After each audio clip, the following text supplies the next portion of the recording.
My name is Sarah. I'm 32 years old, a devoted wife to my husband, Daniel, and a mother to two beautiful kids, Lily, 8, and Jake, 5. Life had always felt blissful, like the pieces of my little puzzle were perfectly aligned. Daniel worked in IT and provided for us, while I stayed home, managing the house and taking care of the kids. It was a simple, peaceful routine, and I loved every moment of it. But this isn't just a story about me or my family, it's about betrayal. My best friend, Emma, was like a sister to me. We've known each other since high school. She was practically part of the family. Lily called her Aunt Emma, and Emma adored her. I trusted her more than anyone else. Little did I know, my trust would soon be shattered. Our days followed a happy rhythm.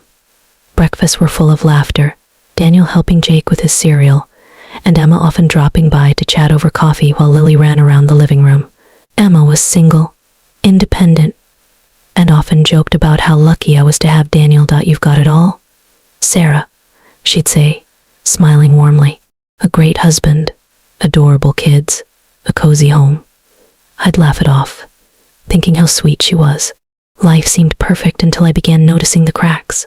One evening, Daniel came home later than usual. It wasn't unusual for his job to demand overtime, but this time, his demeanor was different. He seemed distracted, almost nervous. When I asked if everything was okay, he just smiled and brushed it off. I tried to ignore it, but soon, small things started adding up. Emma was around more often than before.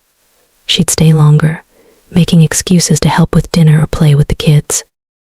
Once, I found her laughing at something on Daniel's phone, something he never showed me. A pit, stirring it growing in my stomach. Was I imagining things? Or was there something between my husband and my best friend?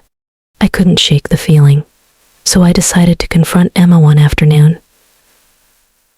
As the kids napped, I casually brought up her frequent visits. You've been around a lot lately, I said, forcing a smile.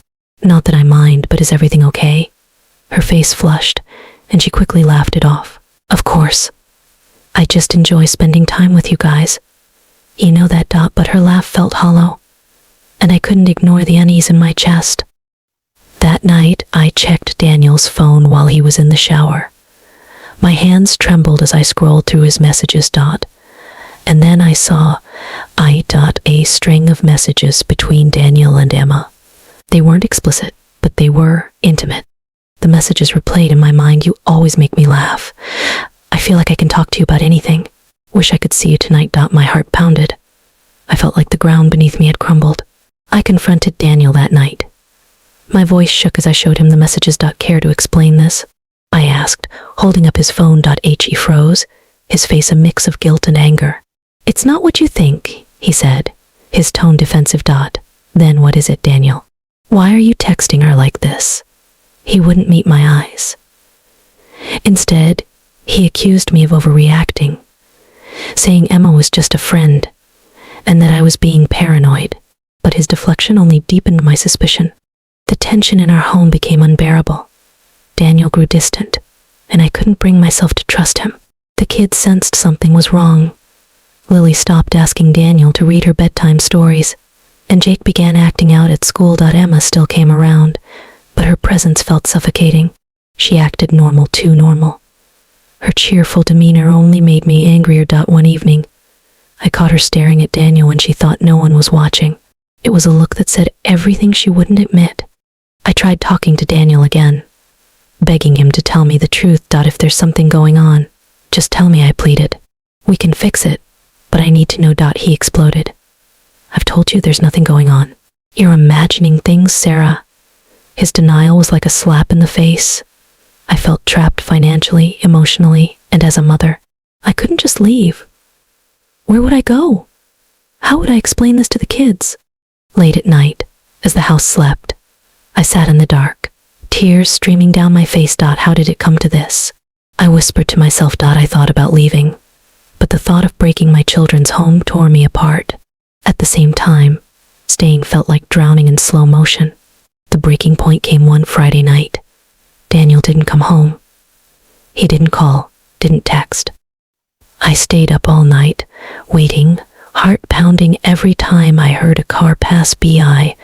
When he finally walked through the door the next morning, he smelled like perfume that wasn't mine.